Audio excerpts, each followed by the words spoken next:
This is some really stupid bullshit from Dr. William Lane Craig.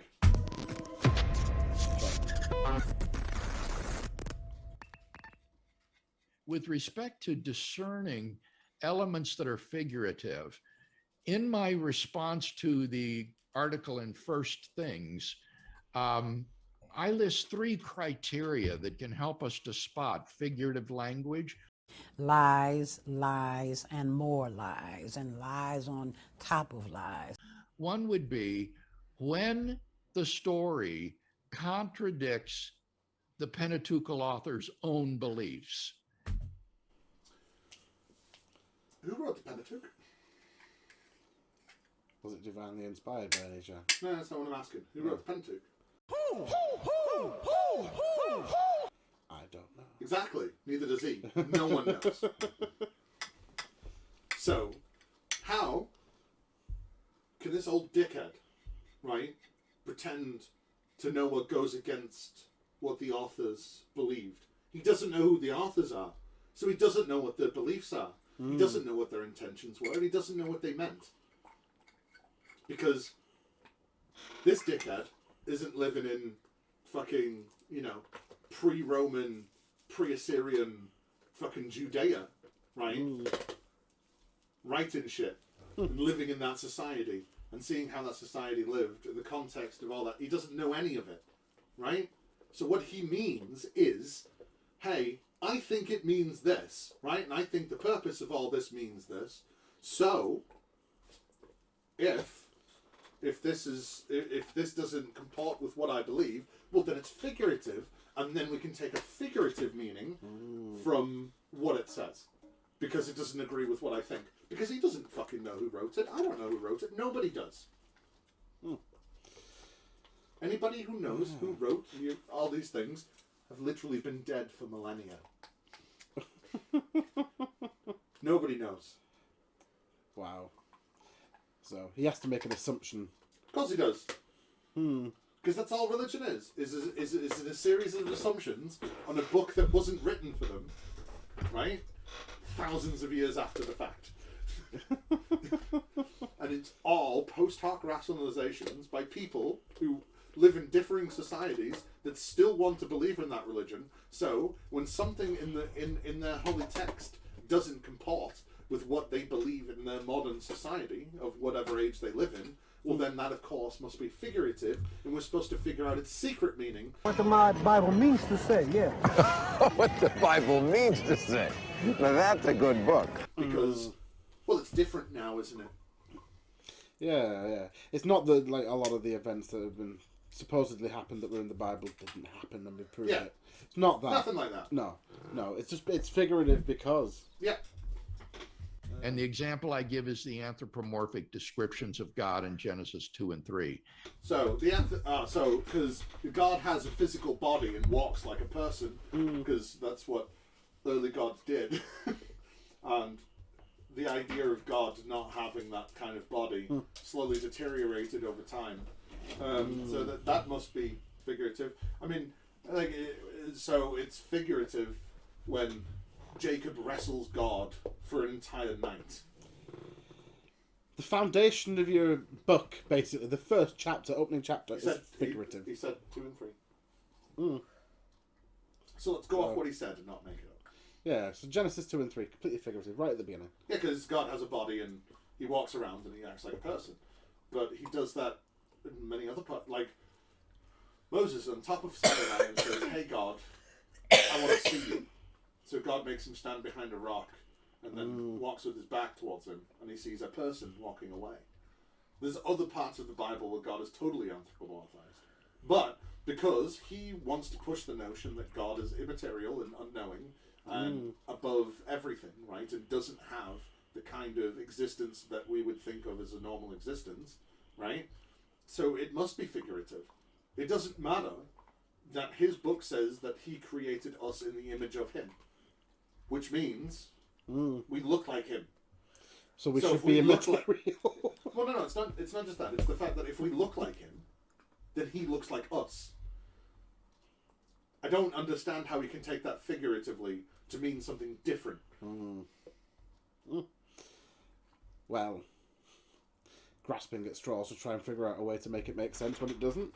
Grasping at straws. There was people in the Christians in the 4th and 5th, 3rd to 5th century, right, CE, that wanted to say that it wasn't God in the Garden of Eden, it's Jesus. Because early descriptions of God having been youthful, brown hair, a very strong, muscly, virile man, right?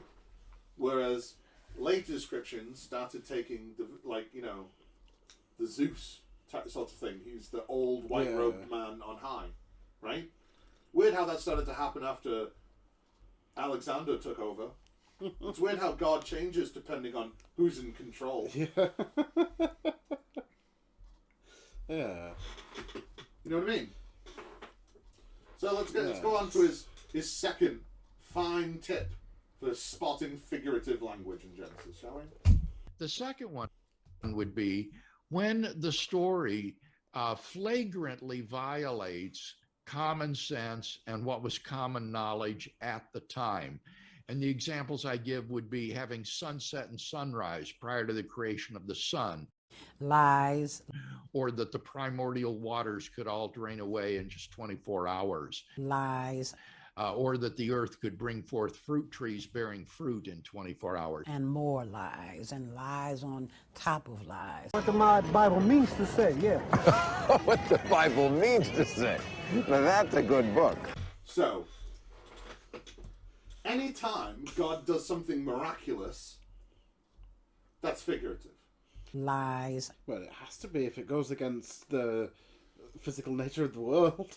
And the common knowledge of the time. And that was one thing that I just immediately went, How do you know what the common knowledge of the time was, So, God says, hey, I've made everything and I've made a tree in less than a day. But he can't do that. That defies common sense. It's like, but I thought your God was all-powerful. So if your God's all-powerful, he can do anything. And if your God's all-powerful and real, then he can make a sunrise without the sun. He can make a tree grow in less than a day. Yeah, it's supposed to be all powerful that he can do these things. It's not supposed to be figurative. It's the creation of the world that it's describing. But it's just, it's figurative. It's figurative. Yeah. These miracles are figurative. And more lies, and lies on top of lies. It's how do we get around these pesky scientists who just keep going around proving stuff? I mean, I was going to save that point till the end, but yes. Oh. That's the point. That's one of the reason I picked this video, because this whole video just seems to me him going, I'm sick of debating this shit. I'm sick of having this said against me, so it's figurative. Lies. It's my problems with it, so it's figurative. It doesn't make sense to me, so it's figurative. Lies. I can make all your arguments go away. But I'm sorry, Mr. Lane Craig. We've just watched Ray Comfort, and he says, trust not in your own understanding. Yeah, stop. And the Bible says that he did those things. It's something that I call analytic perfectionism, and you may have it. Let me read to you from Proverbs 3, verse 5. Trust in the Lord with all your heart, there's what to do. And then it says that warning, and lean not to your own understanding. It's saying, don't try and figure things out. Just trust the Lord like a little child trusts their father. Yes, it's very explicit. It doesn't say it's a story, it's figurative, it's moral story that you have to, not take literally, but just learn Yeah, from. I love how the more we know about shit, the fact that God created the world in 7 days is figurative now. Well, why is it figurative? It's your holy book telling you how God created the universe. Like when I read the Silmarillion, right, and it talks about Iluvatar making Arda through song, right, and a great chorus of the Maiar with him, right, and Morgoth putting his descent in, right. Well, I read that as how Iluvatar and the Valar created Arda. It's not figurative. It's telling you how the god of that thing created everything. So if you've got a holy text, how dare you say that that isn't how God made everything? Because that's how it says that God made everything. Yeah, it is the word of God. Trust not unto your own understanding, dickhead. God told you that this is how he made the world. How dare you say it's figurative? Yeah. So you shouldn't be leaning on your own understanding. You shouldn't be making excuses for why the Bible is, incorrect. It doesn't line up with the way we know things are. It's ridiculous. It's inconvenient for him, so it's figurative. Oh, yeah. What the Bible means to say, yeah. What the Bible means to say. Now that's a good book. And then the last one would be if there are inconsistencies, then that suggests a figurative reading. So those would be three criteria that one could use to try to discern figurative elements. Lies, lies, and more lies, and lies on top of lies. If it's inconsistent, it's figurative. Can I point out something that you might have missed? Do you notice how he didn't give any examples to that one? Yeah. He gave examples to the other two, but this one, where it's inconsistencies in the Bible, contradictions, he doesn't bring up one example because he doesn't want to give anyone ammunition. He doesn't want to have to say which one is figurative and which one isn't. Well, no, not even that. He knows that if he says that there's any contradictions in the Bible, anyone debating him, right, or anyone who's debating anyone that likes talking about his shit will say, like Christians do when they go, oh, this guy said this and this proves that God's real, right? They'd go, well, Lane Craig says that this is a Bible inconsistency. Yeah, so it's figurative now. So he's not going to give you any examples because he's not giving anyone ammunition. But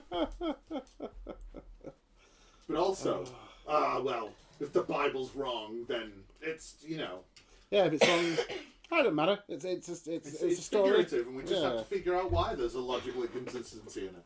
Because it's figurative, and it's figurative because he's basically a fucking Gnostic from the 1st century BC, the 2nd century CE, going, the Bible and the words of Jesus are a riddle, and you have to figure out that riddle to go to heaven. Which bits are literal, which bits are figurative, I don't know. The whole book is written like it's literal. The figurative bits are written like the figurative, like Psalms. What's the love song one? Song of Songs. Like there's the bits that are figurative are very obviously figurative. The parables, the stories, the tales, obviously figurative. The rest of it is going, hey, this guy begot this guy that did this thing, as you will see in the book in the record of the Annals of the Kings. It tells you over and over again, like this thing that is still here to this day. Like, they did this thing on top of this mountain that has this altar that is still here to this day. It says that shit over and over and over again, like it is recorded in the book of the tales and the records of the kings, right? Over and over again. It keeps on saying, here's these other things you can look at. Here's these places you could go to prove that this is real, right? Because it's not being figurative. It's being very fucking literal. Yeah, it wasn't like the things that were like. Besides the things that were written figuratively, it was meant to be taken literally. Figurative things don't tell you to go, come on. Figurative things don't tell you to go to a place, right, to see that the proof is there. Right? Figurative things don't tell you to read other books, right, to prove that it happened. That's literal things. Because even the way the scrolls of the Old Testament were written, right, was about Jewish history, and to put it through a religious lens, because half of these, none of them were written at the times they purport to be at. You know what I mean? No. But they're purporting to tell real Jewish history. It's not figurative. It's very literal. Yeah, it's supposed to be, according to some people, the most historically accurate record ever. Yeah. I really struggle to decide who to believe in this situation. I can't lean on my own understanding, but I have to come to a decision. So lean on mine. I'm God. Oh, right, I must dash to the toilet. Oh, wait, because I was going to skip the next one. That's basic. It's only a short video. Yeah. I just wanted to point out how this dickhead is. You can go for a piss. I'm just going to speak to these people that are watching. It's just to show that this dickhead can make up whatever shit he wants about the Bible because it makes it inconvenient for him. And if it makes it inconvenient for him, then there's some kind of non-literal sense that it's supposed to be taken in to make it all still true and make it still all okay. And he's not the only cunt that does it. They all do it. That's the point. everyone reads the book and comes up with their own interpretations of the text, and that's why you have 46,000, as Fag said before, different denominations of Christianity on the planet, because everyone reads the book and sees what the fuck they want to see from it, and says that everyone else is wrong, because they're the only ones that see the true divine revelation, and everyone else is just imposters that haven't really figured it out or haven't seen the light. The audacity of this man to make this video, it's outstanding, really. Because, like, this, even the evidence he did give was pretty scant. It kind of seems like it's trying to be justification for others to just kind of think what you want about any of it, really, isn't it? You can make it into whatever you want to, as long as it makes some kind of sense. Because, like, you know, as long as you see as it being a inconsistency in the Bible, or not something that you would take to be the obvious answer, like, oh, it doesn't make sense that this happened, or whatever, because we have modern sensibilities, and the Bible was written for everyone, and it definitely wasn't written for people in the Bronze Age.